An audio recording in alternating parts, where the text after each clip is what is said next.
So go. So Okay. click on the PowerPoint icon, sir, on the bottom. Yeah, okay. Okay.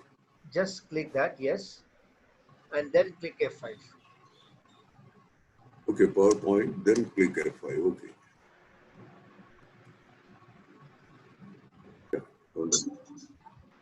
Audience friendly. So he's reworking. Yeah, okay. Okay, so the Madras Literary Society was functioned as part of the College of Fort St. George from 1817 and was a repository of all discoveries and experiences, whether scientific, literary, or otherwise, that were made in the Madras Presidency. So today, on the occasion of Madras Week, um, and with the collaboration of Colors of Glory, this event is being presented by DP Ramachandran. So he is the founder of Colors of Glory and is a war veteran and a military and history enthusiast. And he started this in July 2016.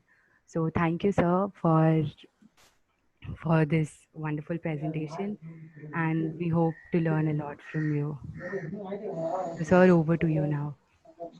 Thank you, Sundari. Good morning, ladies and gentlemen. If one were to speak about all the battles the Indian soldiers fought, which are labeled as British victories, the list is too exhaustive. So I'm leaving an entire chapter out of the so-called British conquest of India. It's an established fact of history that the British achieved dominance on the Indian subcontinent by using their sepoy armies. Ironically, it was a case of Indians conquering India for the British. It is also ironical that the British Indian Army that they created eventually turned out to be their Frankenstein's monster, hastening their departure. That's a different story. So the point is that our imbecile native rulers, with their negligence they completely they failed to exploit the vast military potential available within the country, which the British did. So I'm just take one example, Battle of Buxar. This was the battle where Mughal Emperor Shah Alam II surrendered his entire domain, or what was left of it, to the East India Company. As a historian put it, in lesser time than it takes to sell off a buffalo. The British commander Hector Munro, who had fielded 7,000 troops in this battle, of which 6,000 were Indians, recruited from areas of Mughal jurisdiction. Of course, the Mughals had fielded a force of 40,000, but absolute rabble who took to the hills the moment the first shot was fired. The British took pains to train their sepoys, whereas our own native rulers, they whiled away their time all kinds of idle pursuit, including debauchery. And even when some of them tried to train their armies and put up a fight, the rest of the country ganged up against them and rallied behind the British. From Carnatic to Sikh wars, it was all through a sordid, disgusting story of incompetence, disunity, and the betrayal that perpetrated the colonial shame on our country. Therefore, I've chosen half a dozen battles our troops fought overseas, all under British flag, of course. Some of them did good for the world at large, some of them the opposite. The first of these battles is one which world knows little about, and an appropriate one for us to remember on the Madras Day, because this was fought by our Madras sepoys, the Battle of Manila. Now, let's first get get oriented with the map. Then it's easier to. Here is Madras, and here is Manila. You can imagine the distance covered by the voyage, 1762 all sailing ships out here. Okay, now let's get to the essentials of the battle. Afterwards, I'll tell you the other things about it. Okay, this is what it is. 7 years war between Britain and Spain breaks out in Europe. 15-ship invasion fleet of the EIC sails from, EIC is the East India Company, sails from Madras in August 1762 for the Spanish colony of Philippines, carrying a 10,000 strong contingent of the Madras army made up mostly of sepoys. Anchoring off Manila, the capital of Philippines, in late September, the fleet subjects the city to intense bombardment before the troops land to assault the formidable fort protecting it. In a battle that lasts a fortnight, the Mughal army, the Madras army wrests the fort from the poorly organized Mexican garrison and fiery Filipino irregulars. See, the Mexican garrison, they turned out to be a lazy lot. I mean, whereas the Filipinos, although they were fighting with spears and all crude weapons, they were mighty aggressive. Okay, the British occupation of Manila lasts for 18 months until the war ends. What happened was that in the treaty, it was decided to be returned to Spain. So the whole exercise was pointless. They just kept it for 8 months and came back. The interesting thing was how it affected the soldiers. The expedition heralds many more of the kind to follow to the Malacca Straits and the whole of Southeast Asia. This is very, very significant. The whole Southeast Asia was opened with that. And these guys, I mean, they were, they were ancestors good about more than 700 years before the Cholas had gone that way. After that is the first time that an expedition went from India. So if we had kept the Chola tradition of maritime conquest, we wouldn't have become a colony as such, I guess. Okay, a number of Madras sepoys stay on in Philippines, cohabiting with or marrying Filipino women. Their descendants are known to survive as a community on the outskirts of Manila. We'll come to that later. So this is what the battle was about. Look at that. It is such a fascinating story. Long before the much publicized landing of MacArthur's US Marines in Philippines during Second World War, our Madras boys had done this, gone and taken it. And I wonder how many Indians, I mean, for that matter, how many Madrasis know about this spectacular feat and did the world a lot of good by opening the Southeast, I mean, what came to be known as the Straits settlements later along the Malacca Straits, including modern prosperous states like Singapore and Malaysia. In fact, a Tamilian born and brought up in Singapore, Nedumaran, has written a beautiful book on this, the Forgotten Sentinels. Excellent read. I even reviewed it for Madras Musings. In fact, the part of the book on the soldiers who stayed back is so very interesting. A daring lot, they even mutinied and took over a ship. The British couldn't do much about it. Probably the long voyage and privations must have made them rebellious. Whatever. Don't be surprised in case you run into some Tamil featured guys while on a visit to Manila. So that's about the Battle of Manila. The next slide I have is it's not one battle. It's a series of wars, which I'm skipping because it's too exhaustive. It will take an entire hour to sort of cover all this. And nevertheless, the Burma and China wars were again part of the Madras soldiers' legacy. Unfortunately, it was the most valuable contribution for the British quest for empire building. But unfortunately, for the countries concerned, it was absolutely negative. In 3 consecutive wars fought over 63 years, the Madras army conquered Burma over and over again until that country lost its sovereignty and the king was deported to India to end his life as a captive. As far as China was concerned, the Madras army had the dubious distinction of conquering the entire country in the infamous Opium War, reducing it to a land of addicts. In fact, Hong Kong, which is snatched by the Madras sepoys from the Chinese, was handed over back to them by Britain only a couple of decades ago. We know that. Then the fact that all these happened when the North Indian sepoys, bound by the superstition of not crossing the high seas, which they call it Kalapani, refused to undertake overseas operations, endeared the Madras sepoys to the British.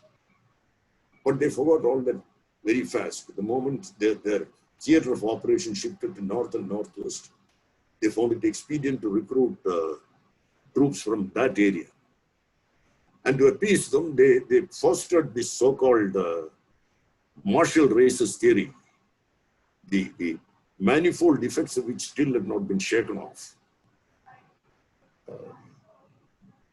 That's a different story. Now we have, of course, the Bombay Army with troops from Western and Central India. They also carried out some overseas operations in Africa and Middle East. But none of them were so massive or had such impact on the geopolitics of the area like the Burma and Chinese wars had. As far as China was concerned, the British went on with that belligerence even later, after the presidency armies were amalgamated to form the British Indian Army towards the end of the 19th century. There was this Boxer rebellion, which they suppressed by putting together a 9-nation alliance against the Chinese. And then there was the Tibetan expedition, the after effects of which still keep haunting us as a hostage crisis across the border. Too expansive a chapter, this Burma, China and Burma wars. We'll skip it and hop right over to the 20th century and the First World War, where for the first time the Indian Army made an impact on the global scene. This is the Burma and China wars, which we didn't deal. Okay. Now, we now have a famous battle from the European theater of this First World War, the First Battle of YPRES. Incidentally, YPRES, the Y pronounced as E, is a town in Belgium on its border with France. It's also called known by its Flemish name, Leper, which Flemish being the local language there. Sorry. So let's go to the map again, orient ourselves, find out where YPRES is. This is all this you see is all allied areas, allied influence. And you can see the Axis influence, Germany, Ottoman Empire, Bulgaria is all on the Germany's influence. Axis, rather. Now we have, this is Belgium, and here is YPRES, you can see. So now, at the outset of, let me first show the particulars. Okay, Indian Expeditionary Force, IEF, called A, comprising 1 cavalry and 1 infantry corps each, lands at Marseille on 30 September 1914, barely 6 weeks after the outbreak of war. 1 infantry division moved immediately to Ypres salient, where battle was raging and British troops are fighting with their backs to the wall with a German breakthrough imminent. Thrown into the fray, the Indians blunt the German offensive, saving the day for the British, thwarting their probable loss of Europe and defeat in the war itself. The British establishment gags their press not to reveal the story, lest the news of an Indian victory over white troops motivate the Indian nationalists back home to strike at the British. The greatest accolade for the Indian troops comes from their enemy, the Germans, who were rudely shaken out of the impression they were given to that Indian soldiers are mere coolies. Now, now talking about expeditionary forces, at the outset of First World War, Britain the Indian Army put together what's called the operational formations called the expeditionary forces, A to G. There were 7 of them to fight in different theaters. IEFA was the first to take the field. The infantry and cavalry soldiers who constituted, who were part of this, the main fighting combatant element in front, they comprised of,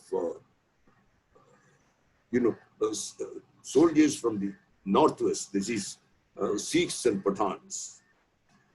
So the appearance of these, they were actually battle-hardened soldiers who have been fighting the Afghan tribals in the Fondia wars for years. Comparatively, the European armies, whether British or German, they are younger recruits, younger soldiers, inexperienced ones who were recruited when their countries mobilized for war. That is one reason the appearance of these brown, fiery brown soldiers with their unearthly alien battle cries shake the, put the fear of God into them.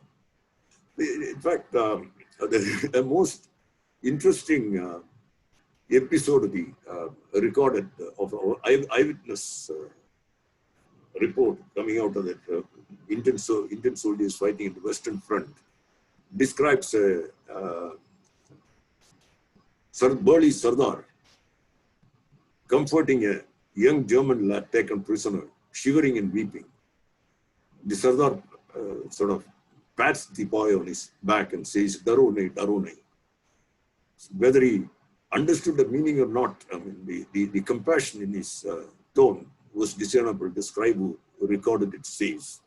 So we have the attitude of the British establishment was absolutely ridiculous. On one side was the Indian Army veterans like Lord Kitchener who were pushing for the lifting of the color bar.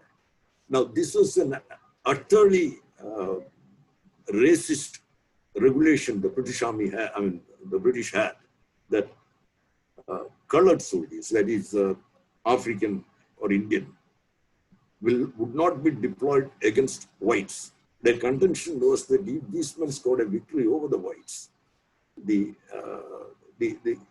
impact will be so much back home, they may rise against the British. The British made such a pathetic picture at that stage because having had to lift the color bar while reeling under German onslaught. See, if you look at that, the picture on this I put first. Sorry. See, the image I've presented here deliberately is that of a German assault on a winning spree.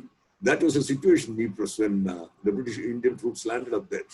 So, and it's the Indian troops proved to be the last bastion of the British and saving their bacon. In fact, as the battle carried on, war carried on after YPRES, over the Flanders fields, the Germans found these Indian soldiers so formidable, they dug a complete trench, almost a kilometer long, a trench under the a tunnel under the Indian trenches, filled it up with explosives and blew it up. 3,000 Indians lost their lives, blown to smithereens. Not to be outdone, the Indian engineers within a week dug a tunnel right under the Germans and gave it back in the same coin. Incidentally, our Madras sappers were also there in the Western Front. Now, I could go on speaking about the exploits of our soldiers in the Western Front, but we have to finish these 5 battles now. Ironically, it's the British historians who is bringing out all these stories with their tireless research. There should be far less interest in our own country where these our soldiers remain forgotten heroes. Let's now go to the next battle of this war, or the Great War as it was called, the First World War, the Battle of HAIFA. Okay, now the map first. So this is the modern Israel. You can see HAIFA here. It's a port city. And Israel with all the hostile neighbors around. That's a different story at the present stage now. What was it like? Battle of HAIFA, 1918. The 15th Imperial Service Cavalry Brigade, comprising 3 cavalry regiments of the Indian State Forces, not the British Indian Army, no difference. The state forces, all, Travancore, Mysore, Patiala, Jaipur, Jodhpur, they're all maintaining their own forces and they were pretty well trained. They were trained by Europeans. Some of them had British trainers, some Germans, some French, the well-trained troops. So these, and officered by their own people. So many of these officers later on independence switched over to the Indian Army and they were offered commissions there. Okay, 3 cavalry regiments, the Indian State Forces, not the British Indian Army. The Mysore, Hyderabad and Jodhpur Lancers formed part of the Egyptian Expeditionary Force of the British in its victorious advance across the Ottoman territory towards the end of World War I. Incidentally, this Egyptian Expeditionary Force was not part of the original 7 they made, where they numbered it IF1, IF2, IF3 like that. Later on, this Egyptian was put together. This was, the famous desert campaign when they want to put together a new expedition force. All the forces in Egypt, they put together this Egyptian expedition force. That's why some came from Europe, some came from sort of Mesopotamia. They all joined, made this force. And this Imperial Service Cavalry Brigade was with them. The brigade is tasked with the capture of the port city of HAIFA in today's Israel, which becomes essential for the expeditionary force to land its supplies. You saw it's a port city, because getting through on road through desert was a job. So Mysore and Jodhpur Lancers advanced on the city during the forenoon of 23 September 1918, while Hyderabad Lancers stay back to secure another enemy position that captured the previous day. The 2 regiments attack and capture the city during the forenoon in a traditional cavalry charge, liberating it from 400 years of Ottoman occupation, the last known horse cavalry charge in the history of warfare. The battle, commemorated annually by Israel and India, holds special significance for India in that the participant regiments were exclusively officered by Indians, not the British. The iconic memorial of the battle, Teen Murti Chowk in New Delhi, with the statues of Mysore, Jodhpur, Hyderabad Lancers, renamed Teen Murti HAIFA Chowk in 2018, the centenary year of the battle, symbolizing the Indo-Israeli friendship. The First World War was the last conflict when horse cavalry was used. Mechanized warfare was gaining ground. Tanks had already made their appearance. Horse cavalry was obviously on the way out. But the Mysore and Jodhpur Lancers steal that one moment of glory in history, staging the last assault. No battlefields in the world now will echo in the thunder of the hooves. And Major Dalpat Singh, who led the charge, was killed in action at HAIFA. He's a national hero for the Israelis. We in India, I wonder, most would have even heard of his name, like most things of our past glory. It was such an iconic battle that some of you may have been there. Colors of Glory Foundation reenacted this battle in period uniforms and, with the full-blooded cavalry charge. It happened at the MCC school ground. And the reenactment was staged by the riders of the troopers of the 61st Cavalry, the proud descendants of these Lancers. 61st is the only surviving horse cavalry in the regiment. You might have seen the one Republic Day parade with all the splendor. Now there's a move afoot to disband, or rather mechanize this horse cavalry regiment, give them tanks. Some moron in the finance ministry feels that it's extravagant to keep such a showpiece for just the splendor of the Republic Day parade or promoting equestrian sports. What such characters don't realize is that, the past glory and traditions form an integral part of the ethos, which makes the Indian Army one of the finest fighting forces in the world. I'm sure many of you would agree with me that, there are few sights in the world which are so exhilarating to watch, like a cavalry charge. That may be a thing of the past, but that spirit lives on in our time. So that, for Battle of HAIFA, we now move over to the Second World War. I've kept 2 battles from First World War, 2 from Second World War. It's not that there are no more battles which they fought, there are many. But these, I thought, generally summarize what our soldiers like in the 2 world wars. Yeah, the Second World War, we now have one from one of the deadliest battles of Second World War, the Indian involvement in one of the deadliest battles of Second World War, the Battle of Monte Cassino. This is now, again, we got to find out where is Monte Cassino, Italy, of course. This is the Italian peninsula, Rome. This, you see this place, Toronto. This is where our troops landed.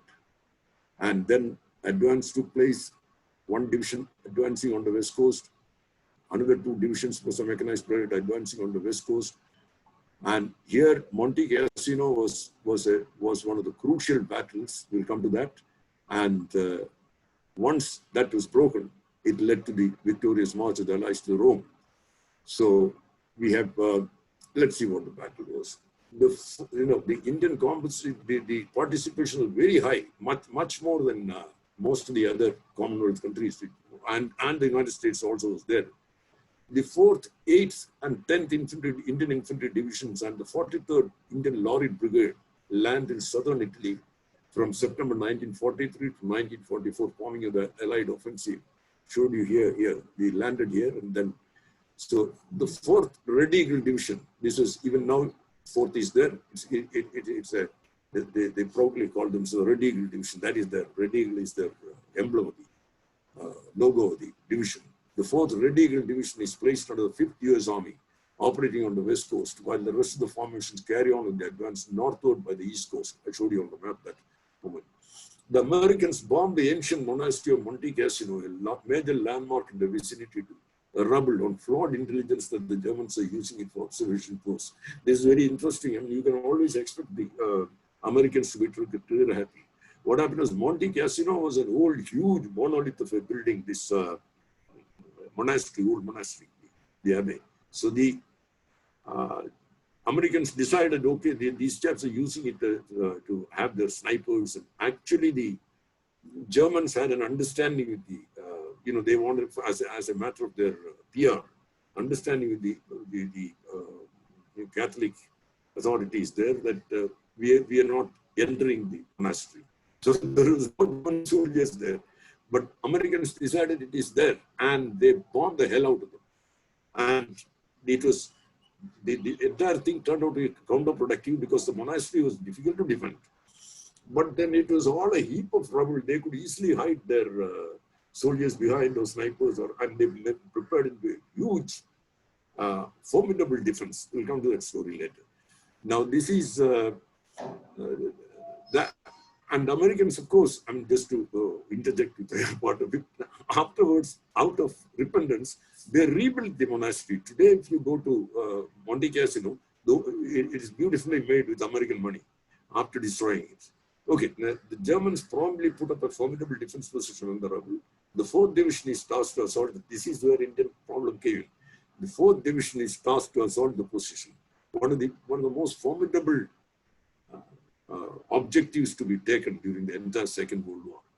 The attack carried out to the notorious Death Valley, men braving mines, booby traps, and barbed wire under intense artillery fire and machine gun fire, caused 3,000 dead for the division, making the most nightmarish operation of the campaign, but fails to fully dislodge the enemy. Even then, they couldn't, they achieved it. Most of the objective was taken, but still the Germans were hanging on to, because there's so much of rubble, they could sit there. And dislodged the enemy, who clings on to some positions cleared by reserve formations later. What were these reserve formations? First Indians, then New Zealanders tried, everyone taking so many casualties. And interestingly, the last attack which cleared the German position was a Polish one. Some people attribute to the revenge Polish people had for, where they erased the entire Warsaw, the beginning of war. The Polish, I mean, there's a Polish cemetery also in Monte Cassino. They suffered a lot of casualties, but took it. Ultimately, the Monte Cassino was taken by Poles. But the beginning, the crucial fighting was done by the Indians. So this was the Battle of Monte Cassino. Now, we have,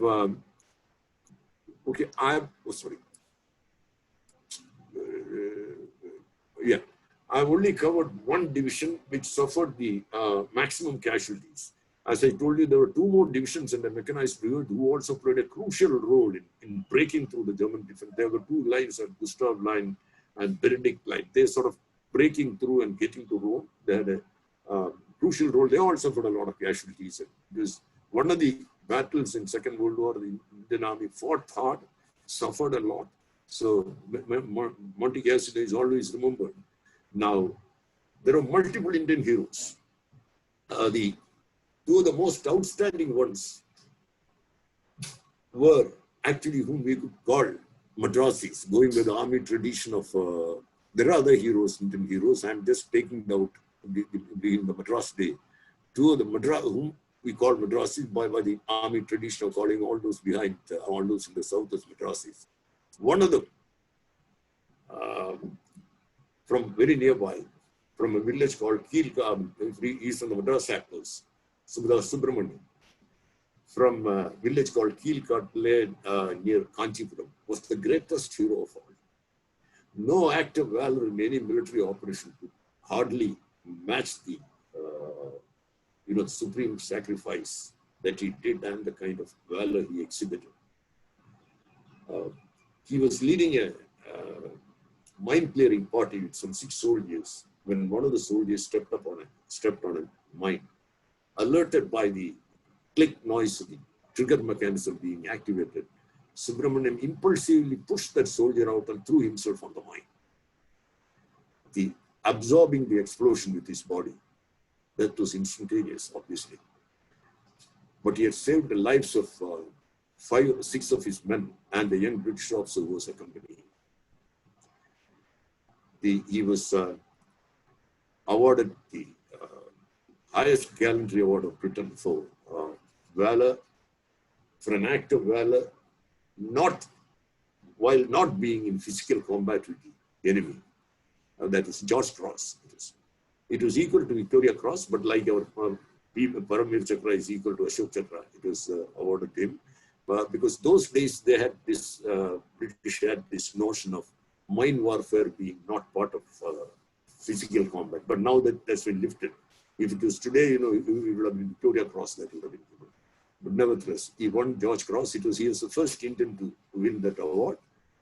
And for your information, we had this a commemorative meeting when it took a lot of, because after I read his story while doing research of Madras Apples, so it took some time to find out. Ultimately, there must be some descendants. We tracked his son down. We were scouting in Kanchipuram, this, that, and all, checking with the ex-service organizations. Ultimately, it turned out he's living in, his son, 78-year-old now, Dorai Swami, he is living in, happened to be living in our boys' garden. So he and his lady wife, we sort of felicitated them in a public meeting. And we had, General Manohar, who was the commandant of the Madras Engineer Group and Center at Bangalore. He was the commandant. He felicitated him, and it was quite an emotional moment for them. Now, the award itself was given by the Viceroy himself, who came to Madras and awarded to his wife here in Chennai. So, Madras those days. So, that was Subramanian's story. And then, as I said today, we hear a lot of Ashok Chakras. That is equal to that George Cross which he won. Now, there's an interesting story about George Cross. Along with that, how I came across this George Cross and this winning. And this is another George Cross winner.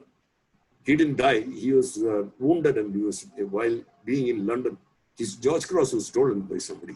Somebody flipped it.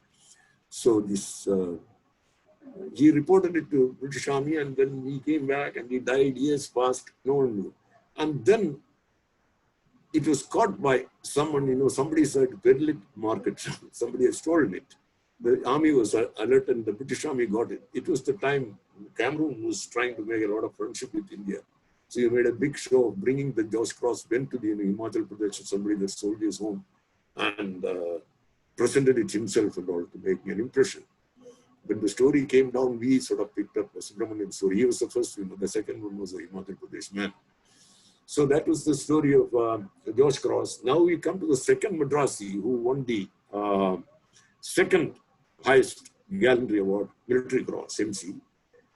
He was not a Madrasi in the conventional sense, in that he was a Sikh who had made Madras his home. Lieutenant Indrajit Singh Gill was born in England of a Scottish mother and a Sikh father, Colonel Gurdiya Singh Gill, who he was immediately after his, soon after his birth, the couple moved to Madras, where the colonel spent the rest of his life in service with the Indian Medical Service. That's the thing. So the young Indrajit, being a British citizen, was commissioned in the Royal Engineers. He later on switched over to Parachute Regiment. He was awarded the Military Cross for behind these paratroopers going for all kinds of clandestine behind-the-line operations. So he was awarded the Military Cross for the behind-the-line operations in Greece. The Sicily landings which you're talking about before, Monte Cassino, to divert the German attention that the British planned an operation in Greece, that, giving an impression that the main landing is going to be in Greece. Instead, they landed in Sicily. So that this, sort of feint which carried out, this Indrajit was part of it. So he was awarded the Military Cross for that. Later on, in Monte Cassino, he fought with such courage. He was more than once he was wounded. And any amount of surgery could not remove all the splinters that were embedded in his body. That all through his life, whenever he passed through airport security, they used to grill him because the metal detector beeping. That is the story of Indrajit Singh Gill. After independence, he changed citizenship, joined the Indian Army, and he retired as a Lieutenant General after having been the General Officer commanding a Western Command. And during the 71 operations, he was the Director of Military Operations. On retirement, he settled down in Chennai and passed away in 2001. In fact, he was a close friend of Mr. Muthaiya. And some of you might have read Mr. Muthaiya's authored his biography, titled Born to Dare. So much so for Monte Cassino. Now we come to the last battle of my presentation, and the one and only battle fought in Indian soil, and since recognized by British as the greatest victory, fought almost exclusively by Indians, the Battle of KOHIMA. Now, you can see this. From the last time I saw it, I think they have done some cosmetics here, because it was done on the rock itself, I don't know when they did this. So you can see this famous inscription which you all might have heard. This is where it is written. When you go home, tell them first. Say, for you tomorrow, we gave out day. This is not something coined for this cemetery. This comes from actually, from Greek inscription, Thermopylae or something, so whatever, here it is. This makes a great impression. The entire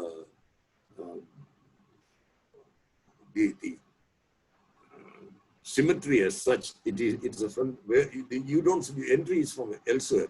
When you come out of the cemetery, you see this. It makes a great impression, because he's seen thousands of graves with all their epitaphs, and you come out, you can see this. In fact, I would say I had the dubious distinction of sitting down at that cemetery and reading Other Simpson's KOHIMA, the book, how the battle took place. It's fascinating. The tree where a sniper was sitting is still there, maintained with all the writings. Then there's a tennis court. The Gurkhas were on one side, the Japanese were on the other side. They were lobbing grenades at each other. You can see how ferocious the battle could have been. I have not told you the particulars of the battle. Before that, I'm jumping into that. So let's, a map, of course. This is the northeast India. You can see Burma. This is Imphal. This is the forward base of Allies. After they had been pushed back all the way from Burma, we were holding until 1942. Japan came up to this place, then they stopped. They want to consolidate their holdings in Burma, so they didn't enter. Meanwhile, and that gave the crucial time for the Allies to build up. The Americans also landed up, all Indian cities. We were training right from Bangalore, Patna, from everywhere. Troops were being reinforced, and they built up their defenses in Imphal. By the time Japanese got ready and launched the invasion again in 1944, it was too late. So their plan was to invest Imphal and then attack KOHIMA and take it. This is not one town here not shown in this is Dimapur. It will come here about 35-40 kilometers down from KOHIMA. It is on the Assam plains. That is the railhead and the supply base for the Allied troops. Idea was to cut off KOHIMA. So once that's broken, it was a march straight. They could make right up to Calcutta. That was a move. Once Dimapur is taken, that was what British were worried about. They would have been heading for Calcutta. The Calcutta is here. So you got the idea of where and what, Northeast India. Now you have, what was this battle about? Okay, the Japanese launched their offensive into India towards April 1944 by enveloping the Allied forward base at Imphal and attacking the town of KOHIMA further inland, that I've already told you, to severe Imphal's road link with Dimapur, the Allied supply base and railhead in Assam plains. The Allied KOHIMA garrison comprised a depleted brigade of barely 1,500 combatants, a third of them British and the rest Indian. When the Japanese 31st Division makes its forays at the outskirts of the town on 3rd April. By 6th April, the Japanese, with their overwhelming superiority in numbers and weaponry, drive the defenders to a small perimeter on Garrison Hill, the focal point of the KOHIMA Ridge. For the next 12 days, the minuscule garrison, outnumbered 10-1 and bereft of adequate food and water, doggedly fights off attack after attack by an equally stubborn enemy. Tables are turned with the arrival of Allied reinforcements and they counterattack, but the Japanese hold on tenaciously and it takes a month's gritty battling before they are pushed back and Imphal relieved. Considered one of the greatest last stands in military history, the battle proved to be the turning point of the war and has since been recognized as the British as their greatest military victory. So that is Battle of KOHIMA. KOHIMA was indeed one of the greatest last stands and greatest British victory, they call it. But for us Indians, it was the saddest point of War II, because this was one battle where Indians fought the Indians. The British Indian Army was pitted against, not just against the Japanese, but also pitted against the Indian National Army. The British have always downplayed their role, but actually they fought like the devils, although the numbers were small. And throughout the battle, the British officers were on tenterhooks because INA was using loud hailers to call the Indian soldiers to desert their post and join them to fight for the country's freedom. The dilemma the Indian soldiers went through must have been unbearably heartbreaking. On one side, there was a realization what INA stood for was right. On the other side was the military discipline and regimental loyalty. What made the Indian soldiers not just fight so ferociously in this battle? The British tried to explain it by saying that, it was patriotism. The Indians, for the first time, were fighting for their own motherland, and that is why they fought so well. But that's too naive a reasoning. The INA, who was fighting against them, patriotism was their core motive. My own explanation for this, which in fact I gave to a British correspondent who wanted my views after he read a blog that I had written on this battle, is that it's a sense of honor of an Indian soldier. It is just not in him to be a turncoat, a namak haram, as our Jawans would call it. Adequately motivated, they probably in an earlier stage, they might have deserted, but not while under fire. That is how, this is how my reading of the psyche of an Indian soldier, this is how it is now. It couldn't have been different then. With that, I come to the end of this presentation. If there are any questions, I would be happy to answer. Okay, now what do I do? Stop share, isn't it? Okay. Yes, sir. Yes. Okay. Thank So, you so much, sir. That was a very interesting lecture. If there are any questions, you can unmute yourself and ask, or you can put it in the chat box so Harsha can read it.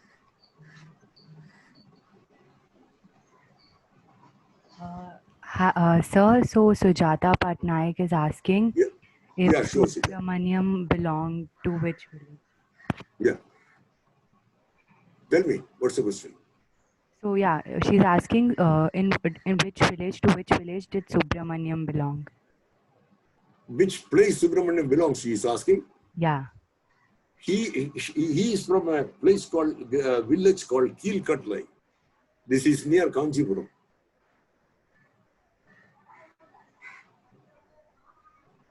Okay. Okay.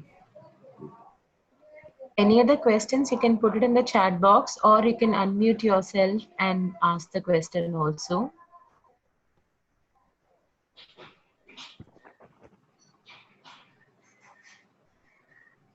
No questions. Yes, sir. Yes. Sir, I have a question. Sure. Yes, sir. I remember you having an exhibition in the CP Arts Gallery about the different pictures, archives, images about the British soldiers and all that. Okay. What would you say is the two important connects whenever we talk about British troops? Two Okay. important landmark connects which you can say with Madras. Like there are many I know. Which do you feel is the two important connects? With the British soldiers. Is that what you're asking? Hello? What have you? Oh yes, sir. I think she. Yeah, two landmarks connected Yes, with sir, we the can hear you. Yes, sir. Yes. with British Army. That's what you want to know. Yes, sir. Yes, yes. First, There of are course, many, but which there are two many. do you think? Yes. The most obvious one is, of course, the Fort St. George.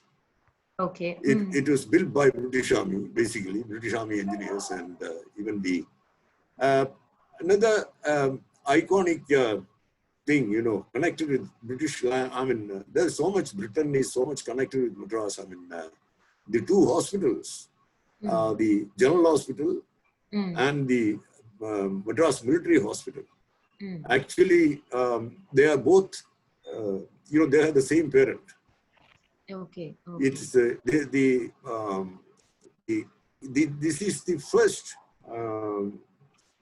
Western hospital in the in the whole of India. As we say, you know, the first, we don't call Madras the first modern city in India for nothing. The first hospital was done here because a British naval officer, surgeon, he found his soldiers coming from Britain and dying within a week. So he created a 25-bed hospital by hiring a small building from businessmen within Fort St. George, and there some 8-bed hospital or something he started. So then suddenly there were too many patients, so they opened a hospital outside Fort St. George. Even that was not enough. Ultimately, it was shifted to where the civil hospital is today, where they started treating outpatient civilians. And the civilian numbers became so much, the army shifted the hospitals to St. Thomas Mount.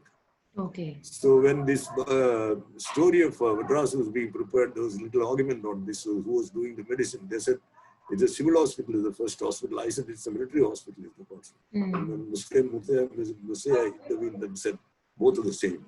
So it's the same parent thing. So this is one landmark, this is the hospital and Fort St. George. And other than that, there is no monument as such of, one is St. Mary's Church, if you go. You see, it tells a lot about the British, you know, the British presence here, and at times it looks sad also, all those names, you know, many of them who got married there. And the record also, it says, I'd say most iconic thing is the St. Thomas, St. Mary's Church, which houses almost, if you sort of fill in the gaps, it almost tells the entire story of, you know, the British presence in India. Robert Clive got married there. Then, you know, until they were leaving, and so many were buried there. Okay. So nothing else comes to my mind. Okay. Okay. So there are a few messages. Wonderful talk, Captain. The anecdotes elevated this content, Mr. Swami says. And then Sujata ma'am has another question. Something you told about Durai Swami from Pune was not audible. Durai Lingam, sorry, not Durai Swami, Durai Lingam. Yeah, was not audible. They were called only Indian coolies in the Battle of MONTE. So can you please explain on it? Oh yes, yes. I'll tell you. These Germans, they were fighting the British, and then they heard the news. The sort of European media is abuzz with all this. What they were getting, the British were getting beaten, and they're bringing in the colonial troops. The news spread. Colonial troops had to come from India, New Zealand, Australia, everywhere. But when the Indians were coming, they heard that these Indians are they were British. I mean, basically, they were denying freedom for India and making use of these people. So basically, the sort of Germans were rather disparaging in their remark about Indians. They said, just to humiliate the British, they said they've taken such beating down. Now they are bringing coolies from India to fight us. Okay. You understand? So they were using, they're bringing coolies, and they never really thought these were such great fighters. And ultimately, one of the German diaries which they maintained, he said, we were thinking like this, but when this came, these chaps can really fight. I mean, they're so ferocious. And firstly, their appearance itself was for compared with European troops. It was something, all bearded and, Sardars and Pathans, and huge fellows. Most of them are even bigger than the Europeans. Okay. And some of them even using crude things like sword and bayonets and yelling. Their battle cries were alien. So that is why the impression of coolies was totally shaken off the German soldiers. Okay. Does that answer your question, Sujata? Yes. There is another one. Isn't St. Mary's considered the first Anglican church east of the Suez? I'm not sure. Okay. Yes. Yes, it is. That is right. And in fact, Fort St. George also is the first fort they built in Asia. Okay. It was. And Madras, as such, is the first city they have made. I mean, they tried to model it on London, in fact. Okay. It is the first city. It was called first city of the empire. Now we are calling the first city of modern India. They made this city here. I mean, they never intended to go back. You see, they were going, like America, they're going to stay. So they did everything. That is why, old planning in the city was good. Later on, we bungled it with the modern stuff. Who is just putting Indian troops? Who is this putting up all these pictures and sketches? Yes. Sir, this is like from Madras Literary Society for you from artist Rishti. So while you were talking, from your talk, she has made this sketch. Oh, beautiful. So fast, is it? Yes. So, yeah. So Srishti, can you unmute yourself and talk about the sketch which you've made now? Beautiful. Yeah. Hello, sir. So, yes. I think I joined when you had just started Battle of HAIFA already. So that's where I began. And I was just trying to bring out these few things that you were saying without really having to draw the whole army as such. So from HAIFA, I took the point that you said about, the Teen Murti HAIFA Chowk in Delhi. Similarly, that's right. CASSINO, the monastery, and then Subedar Subramaniam and being awarded the George Cross. Similarly, with Battle of Kohima, I couldn't really draw much, so I stuck to the memorial and the kind of landscape that's there in Kohima and the Japanese flag over there. So just a quick sketch of whatever you covered. Beautiful, but especially that monastery has come out fantastic, and as if it looks in some of those battle pictures, with all those windows. But by the time the battle started, this was not existing. The Americans bombed it to rubble. Yes, But sir. this is what the monastery was generally looking. I mean, have you seen any pictures of that, or you just out of imagination? I remember seeing a picture long time ago. So in college, I had a professor who took us to Madras Sappers in Alsur. So I I see. remember seeing a picture very vaguely. So I just drew it out of memory. Beautiful, but I think we'll ask you to contribute to some. In one of these days, we must have an exhibition of the battle pictures of your sketches. If you could do it in such fast time, this much, it's fabulous. Great Thank show. you, sir. Thank you so much. Thank you so much. Thank you so much. So thank you, Srishti. So for all the MLS talks we've been having, Srishti has been our collaborator and she has done these wonderful sketches for us. So if there are any other questions, please, you can, we have 5 more minutes. We can take probably one more question. So that's what Colin DM says in his book, The Story of Fort Syndrome. Wonderful. Love the visual representation. Yeah. Thank Colonel you, Reed's Srishti. book, isn't it? Yeah. Yes, sir. And then someone says, Sujata ma'am says, Srishti, it is beautiful. So, yes, Okay. sir. Thank you very much, sir. So, for accepting in such a short notice. And also, this is the entire Zoom series is happening because of you and Colors of Glory. So, thanks No, to you for that. absolutely. So, over to you, Harsha, for the vote of thanks. Okay. A very big thank you, Ramachandran sir, for your efforts towards educating us about the war. To know about the Battle of Kohima was in particular extremely enlightening, and I guess I learned very much from it. Okay, I also must mention our deep sense of appreciation for Tirupura Sundari Seville from Madras Literary Society for making this event possible. Thank you. And I all think you missed it. It should be thanks to Srishti for making it happen. I'm mostly in-house, so yeah, you can yeah, continue. thanks, Shrishti. And all the other guests in the audience for coming together on the occasion of Madras Day. Thank you all and have a great day. Thank you. Thank you, thank you, thank you all in behalf of the Madras Literary Society. And thank you, sir. Thanks again. Thank you, Harsha. Thank Can I you. leave now? Yes. Thank you. Thank you very much, everyone. Thank you, sir. Harsha, save it in your system. So for uploading, Yeah, so sure. that we don't miss. Okay.